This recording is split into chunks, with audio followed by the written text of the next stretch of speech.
नमस्कार. तर मी आज आलो इकडे आपल्या मिरची वाड्यामध्ये आणि ह्या मिरची वाडीला आपल्याला चोवा टाकायचा आहे. तर ही माझ्या आईने इथं रोवलेली मिरची. तर मी ह्या मिरचीला चोवा, आपल्या मराठी भाषेमध्ये आम्ही त्याला चोवा म्हणतो, आणि ते मी आज इथे टाकत आहे. त्यासाठी हे पाण्याचं सिंचन केलेलं आहे. त्या तिकडे अशोक चिकोंबरे भाऊ आहेत त्यांच्या वावरातून, आणि चला टाकूया. पाणी इथं लावायला लागते. हे आपली छोटीशी पद्धत पाणी लावायची. आणि जो आधीचे रोवलेले होतं इथून, हा जे कॅमेरामध्ये दिसत आहे एवढंच मिरचीचं रोपं, तिकडलं नवीन आहे. तर याला असं थोडं थोडं पाणी टाकायला लागतात आणि मिरचीचा चोवा याला द्यायला म्हणतात. अजून रोपं लावलेले आहेत तिथं, वांग्याचे पण रोपं लावलेले आहेत. आणि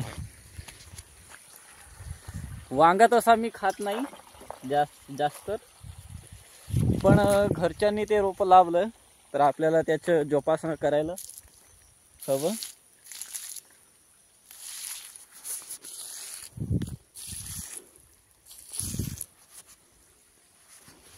चला तर मग टाकूया, आणि टाकून झाल्यानंतर पुन्हा भेटूया. तो आता ह्या आपल्या रोप्याला चोवा टाकून म्हणजे पाणी टाकून झालेला आहे. तर आपण निघूया. हे बघा, पाणी टाकल्याचं तुम्हाला दिसतंय का? हे आहे ओली ओली जागा.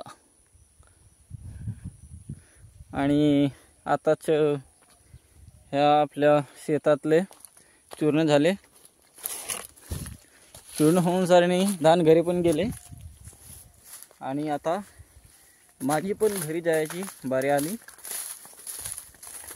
चला, तुम्हाला पण माझे शेतातले आता इथं उन्हाळीचं पीक आपण आता इथं पेरतोय.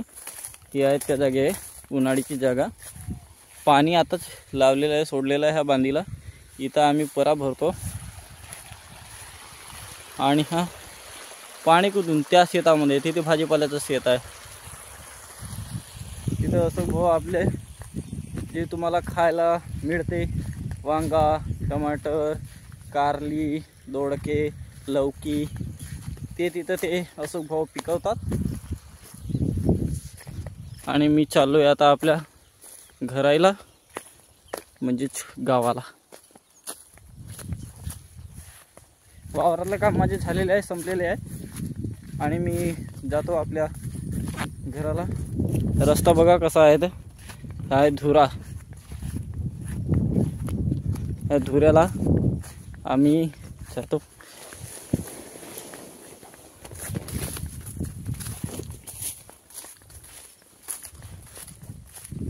ते तिकडे अशोक भाऊ दिसतंय का तुम्हाला? अशोक भाऊ,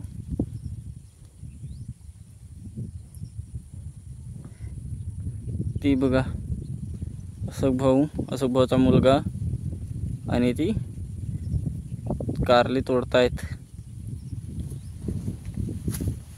आणि मी आपल्या घरला जात आहे. चला.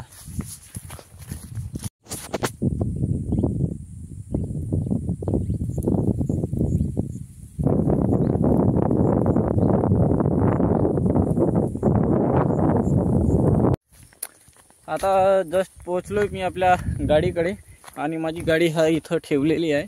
आणि हे तलाव, आपलं तलाव,